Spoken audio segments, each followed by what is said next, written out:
नहीं था। फिर एक दिन उसी रेगिस्तान में पानी का ऐसा फव्वारा उठा जिसने सबको हैरत में डाल दिया। 28 दिसंबर 2024 का दिन, राजस्थान के जैसलमेर की मोहनगढ़ तहसील का चक 27 बीडी गांव, वहां हो रही थी ट्यूबवेल के लिए खुदाई। इतने में अचानक जमीन से इतना तेज पानी निकला कि कई फीट ऊंची धार घंटों तक बहती रही, जिससे आसपास समंदर जैसा नजारा हो गया था। अब इस पानी को लेकर अलग अलग दावे किए गए। पहला दावा ये कि यह पानी सरस्वती नदी का है, लेकिन इस दावे को भूजल वैज्ञानिकों ने सिरे से खारिज कर दिया। तो फिर सवाल उठा कि रेगिस्तान में इतना पानी आया तो आया कहां से। सबसे पहले सरस्वती नदी के दावे को खारिज क्यों किया गया, ये समझ लेते हैं। फिर बताएंगे कि इस पानी की असली कहानी क्या है। दरअसल खुदाई के दौरान जो पानी आया था उसके साथ सफेद रंग की मिट्टी भी आई। ये मिट्टी चिकनी थी। इसी के आधार पर कई लोगों ने इसे सरस्वती नदी का पानी बताया, लेकिन ये पानी खारा है, यानी इससे ये तो साफ हो गया कि ये पानी नदी का नहीं है।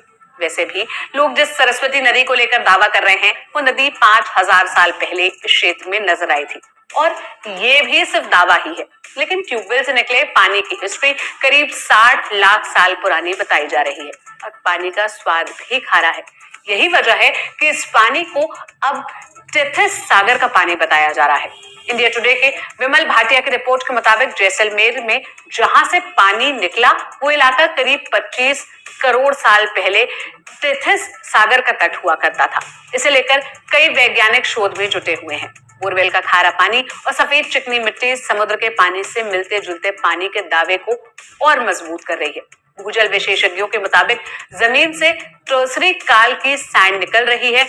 इसके मद्देनजर ये पानी 60 लाख साल पुराना होने की संभावना है। ये पानी वैदिक काल से भी पुराना होने की संभावना है। इसको लेकर इस पर स्टडी की आवश्यकता है। यहाँ स्टडीज के लिए कई कुएं खोदने की आवश्यकता है। माना जाता है कि टेथिस महासागर लगभग 60 करोड़ साल पुराना है। यह महासागर पुरातन गोंडवाना और यूरेशिया महाद्वीपों के बीच स्थित था। कहा जाता है कि टेथिस महासागर के अवसादों से हिमालय और एल्प्स जैसे पहाड़ों का निर्माण हुआ। यही वजह है कि अब जैसलमेर में निकले पानी को टेथिस सागर से जोड़ा जा रहा है। वैसे तमाम दावों और अनुमानों के बीच अब उस जगह से पानी निकलना बंद हो गया है जहां पर 28 दिसंबर को समंदर जैसा नजारा बन गया था। पानी के गड्ढे से पानी का स्तर लगातार कम हो रहा है, लेकिन जमीन के नीचे से अभी गैस निकल रही है। पानी से गैस के बुलबुले निकल रहे हैं। संभावना है कि जमीन से निकल रहे पानी के नीचे काफी मात्रा में गैस भी भरी हुई है। इसी कारण से पानी को और ज्यादा प्रेशर मिला। गैस की जांच के लिए केओन एनर्जी कंपनी और ओएनजीसी के विशेषज्ञों को बुलाया गया। जमीन से बाहर निकल रही गैस कौन कौन सी है, इसके लिए सैंपल भेजे गए हैं। इस बीच जमीन से निकल रहे पानी को भी सैंपल जांच के लिए भेजा गया है। वैसे ये पानी खारा है तो इसका इस्तेमाल पीने में तो नहीं ही किया जा सकता, लेकिन इस पानी का इस्तेमाल कहाँ किया जा सकता है ये जांच के बाद ही पता चलेगा। इस मामले में आगे जो भी अपडेट आएगा वो हम लल्लन टॉप के जरिए आप तक पहुंचाते रहेंगे। आपके लिए ये खबर लिखी थी मेरी साथी सुप्रिया ने। मैं सोनल हूँ। देश और दुनिया की तमाम खबरों के लिए आप लल्लन